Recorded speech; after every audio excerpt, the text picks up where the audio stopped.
Salut tout le monde, on se retrouve dans une nouvelle vidéo et aujourd'hui c'est la 24e case et donc la dernière de notre calendrier de l'Avent. Je suis ravie d'avoir pu faire ça avec vous cette année, n'hésitez pas à me dire si ça vous a plu aussi.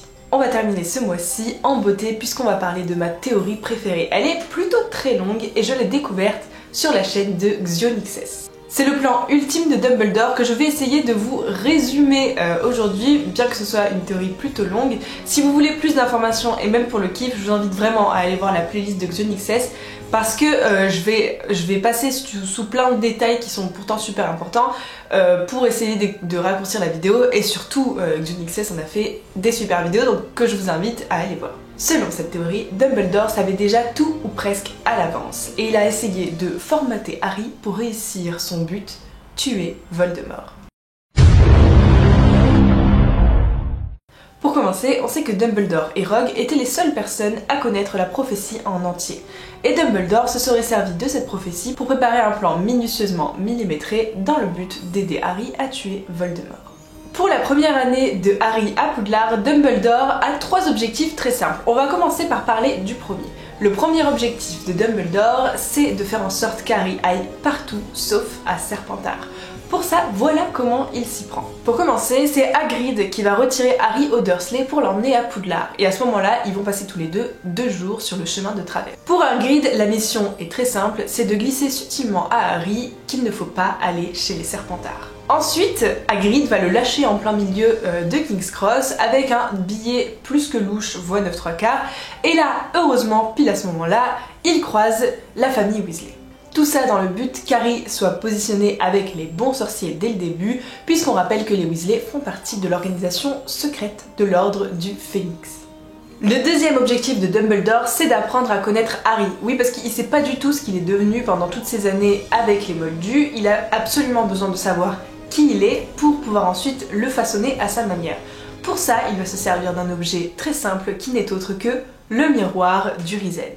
Il va se servir du miroir du Riséd pour savoir ce que voit Harry à l'intérieur et le connaître plus en détail. Le dernier objectif de Dumbledore cette année-là, c'est de tester les capacités d'Harry, de mettre à l'épreuve sa bravoure et son courage. Alors, je sais pas si vous avez remarqué, mais ça c'est le début d'un mauvais podcast, mais les épreuves pour protéger la pierre philosophale sont quand même très faciles à contourner, puisque ce sont 3 élèves de première année qui y parviennent, donc c'est quand même vachement chelou. Selon cette théorie, les épreuves de la pierre philosophale n'auraient pas été mises pour la protéger, mais pour tester Harry. Et c'est pour ça qu'Hagrid aurait laissé autant d'indices sur cette affaire pour cette première année. La flûte qu'il a offert pour endormir Touffu, il a aussi expliqué au Golden Trio comment il fallait calmer Touffu, donc en lui jouant de la musique, aussi l'identité de Nicolas Flamel, etc. On passe à la seconde année scolaire d'Harry. Cette année-là, Dumbledore fait face à un énorme imprévu, l'ouverture de la chambre des secrets. Alors il savait pas que ça allait arriver, il savait pas que c'était possible, cependant il sait très bien qui est derrière ça et c'est Voldemort. La seule chose, c'est qu'il sait pas par quel moyen. Mais il a quand même 3 objectifs et le premier c'est d'apprendre l'humilité à Harry. Ce point-là il est hyper important pour Dumbledore puisque lui-même sait de sa propre expérience qu'on peut avoir un plan méticuleusement préparé, si jamais on n'est pas humble, ça peut tout se casser la gueule. Donc pour lui c'est hyper important et pour ça, il va engager en tant que professeur de défense contre les forces du mal, le professeur Lockhart. On se souvient, Dumbledore sait parfaitement que Lockhart est un imposteur et que c'est juste un gros frimeur et il va quand même l'engager et on n'a jamais compris pourquoi. Et bien cette théorie, elle explique que s'il a engagé Lockhart en tant que professeur, c'était pour qu'Harry puisse voir ce qu'il deviendrait s'il devenait trop arrogant. Le second objectif, c'était d'apprendre à Harry le sortilège de désarmement, Expelliarmus. Encore quelque chose de très important et je vais vous expliquer pourquoi. Avant tout, c'est Rogue qui a appris à Harry comment se servir du sortilège de désarmement pendant le club de duel. Ensuite, ce sortilège est très important parce qu'il permet de mettre fin à un duel, un combat, sans utiliser la moindre violence. Et tout ça, c'est pour préserver l'âme d'Harry, mais ça on en reviendra plus tard. Je vous expliquerai pourquoi c'est un des trucs les plus importants de cette grosse mission de Dumbledore. Le dernier objectif de l'année, et pas des moindres, c'est que Dumbledore gagne la confiance absolue d'Harry et qu'il lui soit complètement loyal. Il y a un moment dans l'histoire qui est déterminant pour Dumbledore, qui va faire en sorte qu'Harry ait complètement confiance en lui, c'est lorsqu'il se fait renvoyer de Poudlard. Voilà comment ça se passe. Tout le monde se trouve dans la cabane d'Hagrid, donc il y a Harry et Ron qui sont sous la cape d'invisibilité et Hagrid qui y est. Ils vont ouvrir la porte à Dumbledore et à Fudge. Fudge va renvoyer Dumbledore. Et juste avant de partir, Dumbledore va se retourner vers le coin de la pièce où il y avait Harry et Ron, et voilà ce qu'il dit. Cependant, je ne quitterai Poudlard que lorsque plus personne ne me sera fidèle. À Poudlard, une aide sera toujours donnée à ceux qui la demandent. Et la loyauté d'Harry fut prouvée à la fin de l'année quand Fumsec vient le sauver du basilic. On passe à la 3e année scolaire d'Harry et encore cette année, il y a un gros imprévu. C'est le fait que Sirius Black se soit échappé d'Azkaban. On le rappelle, à ce moment-là, tout le monde pense, vraiment tout le monde, que Sirius Black est un meurtrier, que c'est lui qui a trahi les parents de Harry et qu'il sort de prison dans l'unique but d'assassiner Harry et de finir le travail du Seigneur des Ténèbres. Donc cette année-là, Dumbledore, il doit faire face à cet imprévu et pour ça, son premier objectif, c'est de protéger Harry. Voilà comment il s'y prend. Déjà, c'est la seule année où Harry ne va pas aller une seule fois pendant l'été chez les Weasley. Déjà, bon, il va tenter de s'échapper et ensuite, c'est le ministre lui-même qui va l'accueillir au chemin de traverse et il va lui demander de rester très prudent là-bas, voilà, pour qu'il ne lui arrive rien du tout. Ensuite, on le sait, Dumbledore a mis en place une autorisation parentale pour aller sur Préolard en sachant pertinemment qu'aucun de ses parents moldus allait la signer. Son deuxième objectif à Dumbledore, cette année-là, c'est de découvrir la plus grande peur d'Harry, toujours dans cet objectif d'apprendre à le connaître et d'agir au mieux avec lui. Et pour ça, c'est le professeur Lupin qui s'en chargera avec l'épreuve de l'épouvantard. On rappelle que Lupin fait aussi partie de l'organisation secrète de l'Ordre du Phénix. Son dernier objectif de l'année, et pas des moindres, c'est lui apprendre l'importance de l'âme. Et là, je vais vous parler d'un point dont je vous ai déjà parlé un peu plus tôt. C'est un des éléments cruciaux de cette saga, de préserver l'âme d'Harry. Pourquoi? Eh bien tout simplement parce que l'âme la plus pure sera une arme considérable contre l'âme fragmentée de Voldemort. Et puisque Voldemort, lui, son âme, elle est complètement déchiquetée en 1000 morceaux puisqu'il a tué plein de personnes et on le sait dans le monde des sorciers, quand on tue quelqu'un, notre âme se déchire. Voldemort qui a accès à l'âme d'Harry, qui Harry est une âme très pure, ça lui fait extrêmement mal parce que forcément la pureté de l'âme d'Harry prend l'ascendant sur l'âme fragmentée de Voldemort. Pour ce faire, il utilisera l'intrigue du retourneur de temps pour sauver Buck et Sirius Black pour pouvoir assurer la pureté de l'âme d'Harry. Et ça marche extrêmement bien puisque quand Peter Pettigrew a l'occasion de se faire tuer par Harry ou par tous les autres dans la pièce, Harry l'en empêche pour évidemment ne pas le tuer et l'envoyer en prison.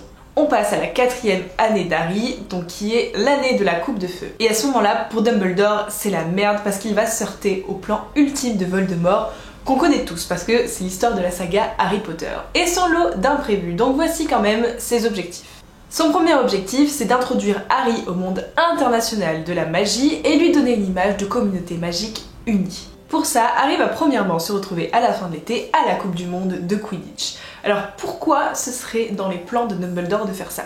Et bien déjà tout simplement parce qu'il y va avec les Weasley, et les Weasley sont la famille la plus pauvre de la saga. Et ils ont pourtant les meilleures places pour la Coupe du Monde de Quidditch. Jamais de la vie ils auraient pu se payer ça, c'est juste impensable. Selon cette théorie, c'est Dumbledore qui a eu les places pour eux. Donc Harry s'y rend et il va voir plusieurs membres de la communauté magique internationale puisqu'il va y avoir plusieurs pays qui vont s'affronter dans cette Coupe du Monde de Quidditch. C'est aussi l'année du tournoi des 3 sorciers. La particularité du tournoi des 3 sorciers, c'est que c'est la seule année où Poudlard ne sera plus fragmenté en 4 maisons mais bien en une seule pour affronter 2 autres écoles magiques. On rappelle que le but c'est de se faire des amis dans le monde entier. De ce fait, Dumbledore donne une image de communauté de sorciers unis à Harry et lui montre ce qu'il pourrait perdre si Voldemort arrivait au pouvoir. Le deuxième objectif, c'est de faire en sorte que Harry connaisse les sortilèges impardonnables. Et pour ça, c'est le professeur Folleuil, même si c'est pas vraiment lui, mais vous m'avez compris, c'est le professeur Folleuil qui va enseigner les sortilèges impardonnables à la classe d'Harry. Il va aller plutôt loin puisqu'il va même faire des expériences d'Imperium où les élèves vont devoir apprendre à contrer ce sort et ça marchera très bien puisque Harry va pouvoir repousser le sortilège d'Impero de Voldemort à la fin de l'année. Et enfin son dernier objectif de l'année, c'est de montrer à Harry comment était le monde magique la dernière fois que Voldemort était au pouvoir. Pour ça, il va laisser traîner sa pancine dans son bureau et Harry va plonger la tête dedans. Dumbledore va lui mettre à disposition tous ses souvenirs de l'époque où Voldemort avait le pouvoir, toute cette atmosphère de méfiance et de paranoïa, afin qu'il prenne conscience du poids de ce que c'est et qu'il se sacrifie lui-même au moment où il devra mourir. À la fin de l'année, il y a une très bonne nouvelle qui arrive aux oreilles de Dumbledore, puisque quand Harry lui explique comment Voldemort a été de retour, il lui explique que Voldemort a dû prendre son sang, a dû prendre un os de son père et la main de son serviteur. Et là, Dumbledore, il comprend un truc super important. C'est le fait que si Voldemort a pris le sang d'Harry, il est condamné. Mais je vous expliquerai ça un peu mieux plus tard. Nous passons à la 5e année scolaire de Harry. Et à ce moment-là, pour Dumbledore, c'est un peu plus compliqué puisque son plan va commencer à connaître ses premières failles. Tout simplement parce qu'il a pris de l'affect pour Harry et qu'il va devoir lui révéler la triste nouvelle de la prophétie. Voici quand même ses objectifs pour cette année-là. En premier, il va chercher à protéger Harry et la prophétie. Cette année-là, Harry est constamment mis sous surveillance. Il va passer du 11 Private Drive au QG de l'Ordre du Phénix avec l'Ordre du Phénix en escorte. Et après ça, il sera à Poudlard en sécurité toute l'année. Pour protéger la prophétie, il va faire en sorte de donner des cours d'occlumencie à Harry. Même si c'est pas très efficace, le but c'est de faire en sorte que Voldemort ne puisse plus pénétrer l'esprit de Harry où il pourrait voir la prophétie. Donc tant que ça c'est pas fait, il ne va rien lui révéler du tout. Son deuxième objectif c'est de montrer que le ministère est corrompu et inciter Harry à une rébellion. Et pour ça, Dumbledore, il fait en sorte qu'Ombrage arrive à la tête de Poudlard. Ça permet de montrer aux élèves à quoi ressemblerait la vie si Voldemort était au pouvoir et ça va les pousser à une rébellion et donc à créer l'armée de Dumbledore. Son dernier objectif de l'année, c'est de révéler à Harry la prophétie et lui expliquer pourquoi Voldemort veut le tuer. Alors pour ça, comme on l'a dit plus tôt, il va attendre que les possessions se terminent. Et les possessions se terminent une fois que la prophétie a été détruite. Tout simplement parce que Voldemort utilisait la possession sur Harry dans l'unique but de l'attirer jusqu'au ministère de la magie, ce qui le faisait énormément souffrir puisqu'il était en contact avec un esprit très pur et donc il avait très mal. Et depuis, il a dû cesser de rentrer en possession avec lui. Donc Dumbledore lui explique la prophétie à ce moment-là. On passe à la 6e année scolaire d'Harry et à ce moment-là, Dumbledore sait très bien que c'est sa dernière année et pourtant il a encore énormément de choses à préparer. Voici ses objectifs. Le premier objectif de Dumbledore cette année-là, c'est de donner les outils et les moyens à Harry de vaincre Voldemort et de faire en sorte qu'il accepte de se sacrifier à la fin de l'histoire. Pour ça, Dumbledore va passer énormément de temps avec Harry cette année à lui montrer toute l'histoire de Voldemort.